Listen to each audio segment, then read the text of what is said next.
We are going to get started here. This is a take 2 from the Pekin Basketball episode. You may have heard, or the Sunday League with Jose.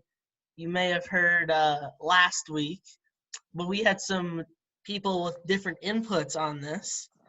So we're going to give this a shot, see how this works. We're all on Zoom here, as you can see. So we'll give this a shot. First list we're going to go with here. I'm going to start with Cody. Top 10 all time. Top 10 all time. Yeah. So are we talking just the 10 best players ever to walk the court of Pekin, or the best assembled team of collective players just in their prime? First, just individuals who's ever been played at least once. That's ever played at least once. Okay. So it's going to be pretty close to in line with my top 10 as far as just a team that nobody would beat. So number 1 is Danny Granger. I think that speaks for itself. NBA All-Star, Olympic gold medalist. I don't know how he couldn't make that list, but that's number 1. First of all, do you think he'll watch this or listen to this podcast? Don't know. No idea.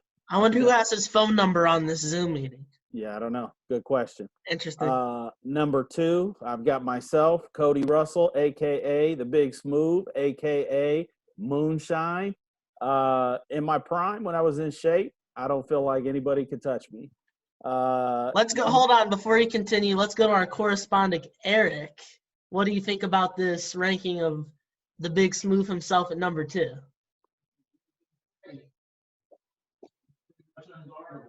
When he was in shape, he was unguardable, folks. You heard it here first. All right. Go ahead. Continue. I'm sorry. Go ahead. I've got number 3, Kevin Rambo. If we're talking prime, we're talking about a man that was a jumping beast, and even in his older years still would just dominate on the boards. Very high IQ, very smart player. Number 4, and this one I'm going just based off of what I've heard. He's played out there, but I'm talking about prime, what I've heard. I'm going with one Balin Q. Borthwell, because this dude, when you watch him play, you can tell that he can play. He's just a little bit older, out of shape, doesn't play on the regular like he used to. But a guy from Long Beach that is, again, off the charts with his basketball IQ. Number 5, I've got Brad Vespa. If we're talking prime, I got to go with him.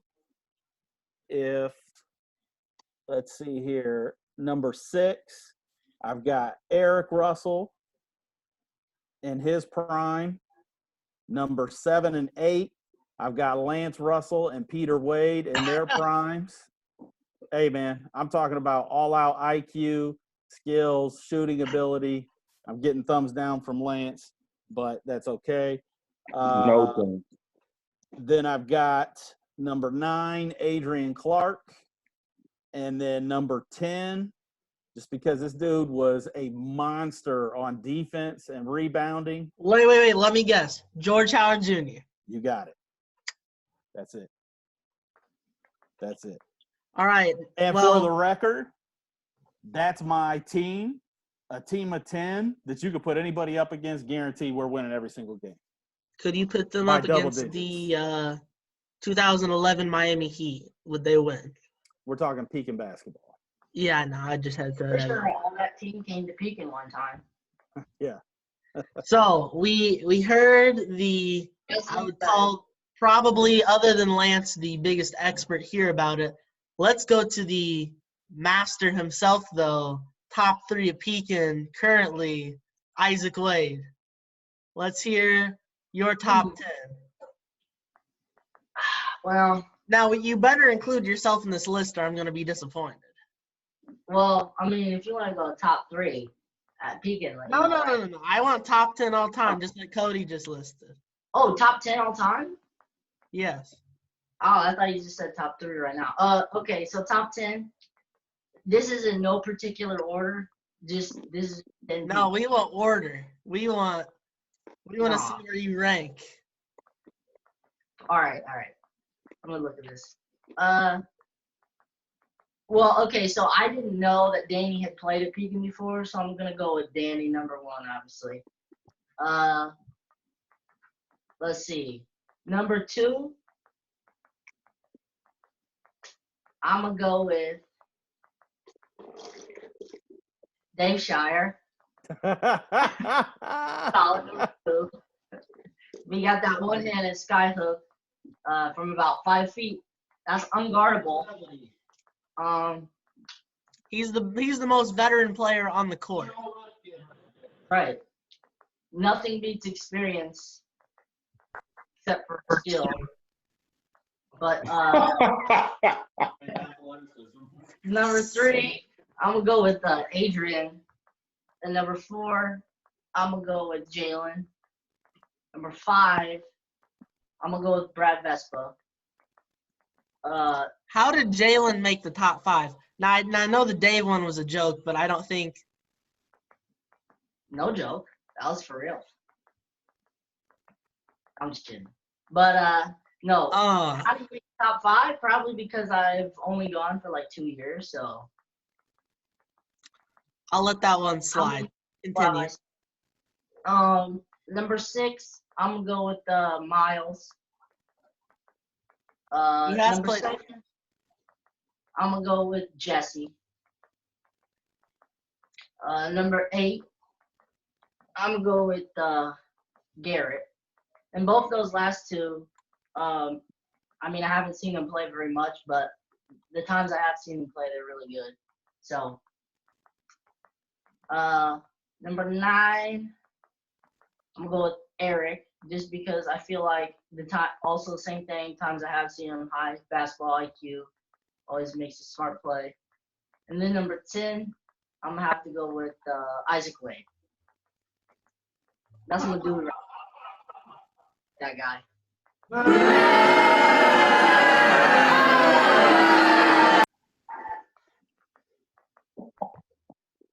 Yeah, All I know is that guy is he's a sniper, man. He can shoot from anywhere after he passes that half court, man. average points per game, Isaac. What are you averaging? Per game? Oh, probably like, I mean, usually we play to 35, so I say at least 11, 12, 13 points a game. At least shoot about 95% from three-point range. So I have a question. So I'm not on the top 10 list, right? And that's fine. Wow. That's fine. I'm okay with that. However, what I'm not okay with is you putting a guy on the top 10 list who, when this 300-pounder started to guard you one night, you pouted like a baby, saying, "This isn't fair. This isn't fair." How did that guy make the Texas list? justice. How did that guy make the list? Well, you see, it's like Curry. You know, when he gets guarded by someone that's good at defense, you know, it doesn't real. I mean, he pouts. You know, he ends up being trash, and then only gets about 7 points. You know, then he's guarded by some clown and gets about 45. So that's how I am. You know, when I'm guarded by the clowns, I get about 50 game, even though we only played at 32. That's how it is. All right, so we now need to hear from the real expert of all of this.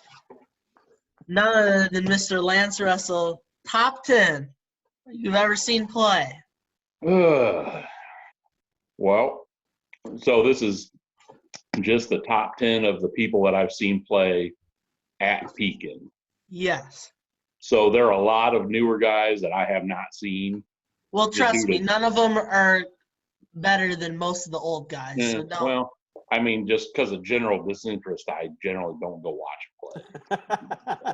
Who would want to go watch? All-time top 10, and obviously you got to keep in mind, some of these top 10 type performances did take place 15 to 20 years ago.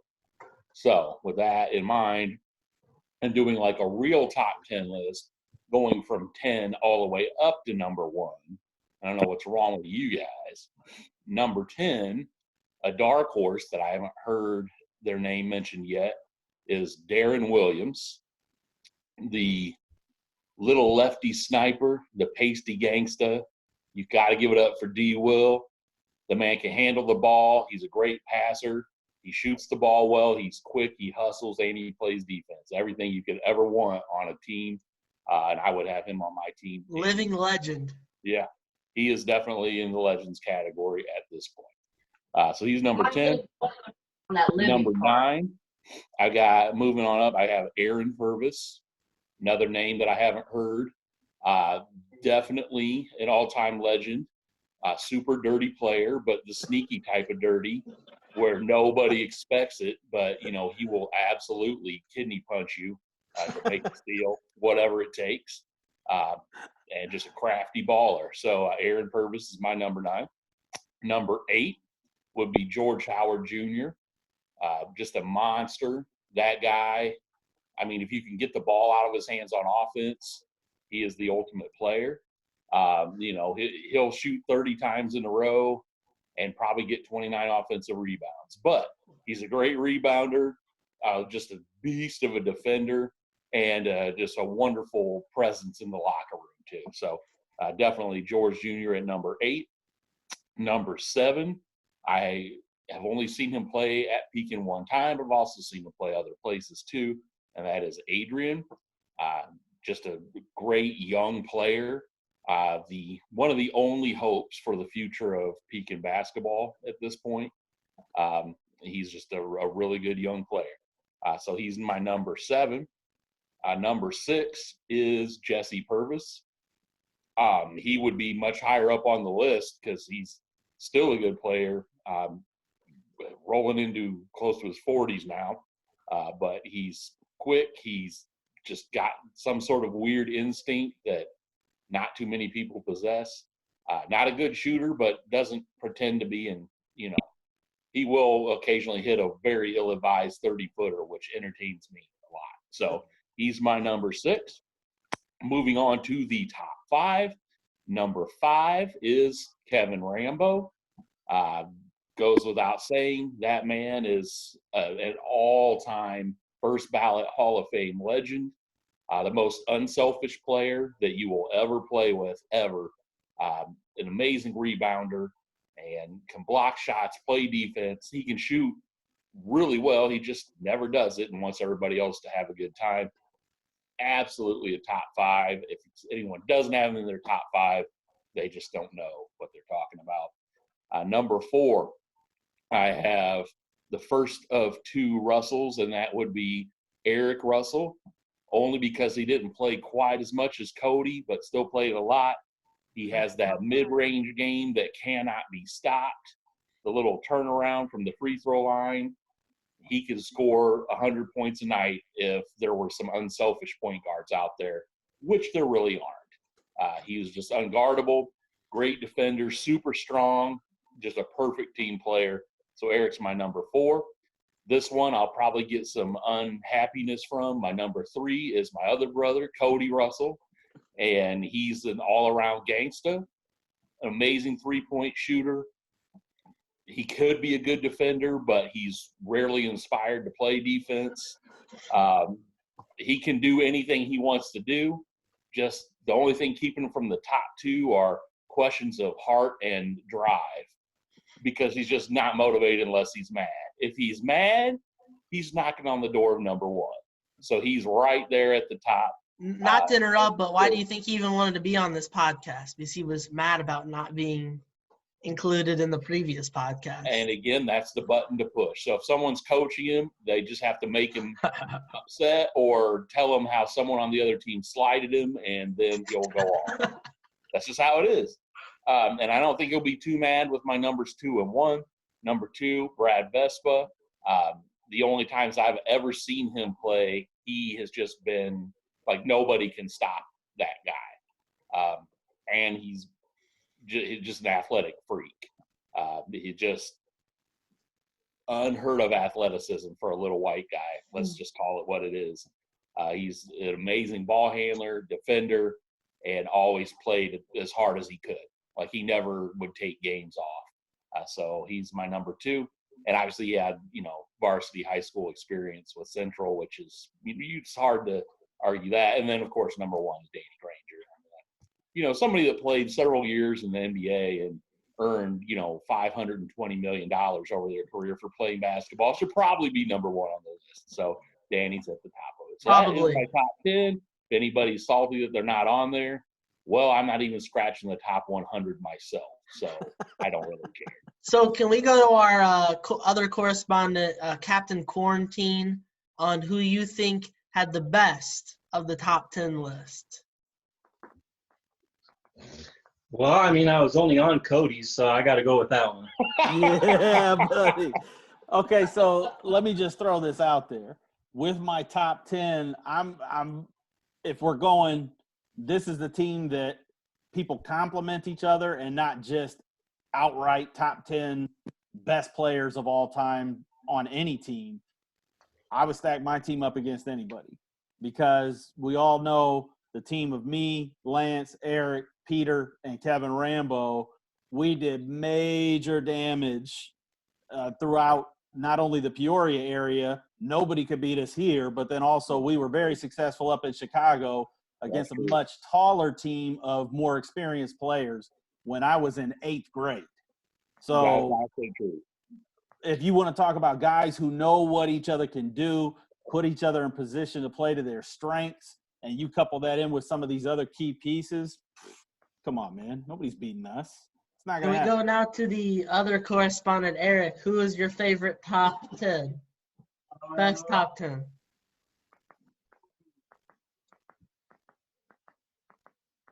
I don't remember what the difference was between Lance's and Cody's. They seem pretty similar. So, Peter was in Cody's top 10 list. I don't know. There was some very Yeah, similar. basically, it took Peter out and put Jesse in. And who was the other Me one? out and put Aaron in. Yep. Yep. And So taking, Aaron Purvis. and for who was the other one? Cody's. so basically taking Jesse and Aaron over Peter and Lance in their primes. And Bailey. Man, I think we'll have to go with Lance's list because those Ferguses are dirty but effective. Yep. Well, since Zoom doesn't like to give me more than 40 minutes, we're probably going to have to cut this part off here. But I think we have a tie here between Cody and Lance, but I think we can all agree upon Isaac's was the worst. So congratulations, Isaac. I was going for it. It's like golf, right? You're supposed to have Can to, we get we he got 4 strives minutes to do left. this. We got 4 minutes left. Can we get a Captain Quarantine top 10? Yes, as long as it's within the 4 minutes. No, I can't do that. Oh man, that's rough. That's rough. Isaac, you have any other I particular will players say- that can make that list? that could make what list? Your top 10, your honorable mentions. Who are your best honorable mentions? You know what Honorable I'm saying? mention. Let's see. The only person I've ever seen puke on the court is my first honorable mention, and that is Miko. You know, if you want a guy that'll give you 5 fouls, that's who to go for because he'll give you that to without even asking him to. So that's my first one. Let's see. Oh, one of the only guys that can put up about 60 shots a game and let nobody talk trash to him. He doesn't care. He'll still put up another 60 the next game. Goes to Colby. You know, if you want A+ floater game and nothing else, that's the guy to go to. No, Isaac's honorable mentions. Let's see. Who else do I want to put on there? I think You that's have- it. Those are your best honorable mentions. I think we should also put the honorable mentions of Corey Benefiel on there because why not? Also, Zane, what's his name? Zane Walker or whatever. Ooh, he's the only one that just shot the ball behind the backboard on a corner 3. Yeah. Don't judge It me. went behind the back. I mean, that's something to be proud of, I guess. Yep. So, okay, we've got 2 minutes. Any other finishing comments from anybody about this? Just I just want to know what the next top lists or that are coming up because Well- I wasn't informed of this before the show by the producers. Well, see, the thing is that we just like to keep it Trying fresh. to We like to keep it fresh. We Uh, like to keep it fresh. So No, when you like to fresh. really put you on the spot. See, when you get I put just on the don't like spot, leaving people off the list that dare we deserve do to be the worst top 10, or would that get people offended? there. Oh, I'll do it. I say we go for it and just do it. Just apologize to Dave right now. Oh Too no, bad. Dave Might already have already cracked written Isaac's down. top 10. Yeah, I he was see what number you're 2 doing, on Isaac. Isaac's. One name is on both. That's how good he is. I'm telling you, Cal Ripken, he was not great, but he was That's tight. That's tight. Well, we're gonna definitely going with the not top 10. So, get you thinking now, ever the worst top 10. Also, I would like to say, please try to go from 10 to 1. Because Lance knows how to do a list.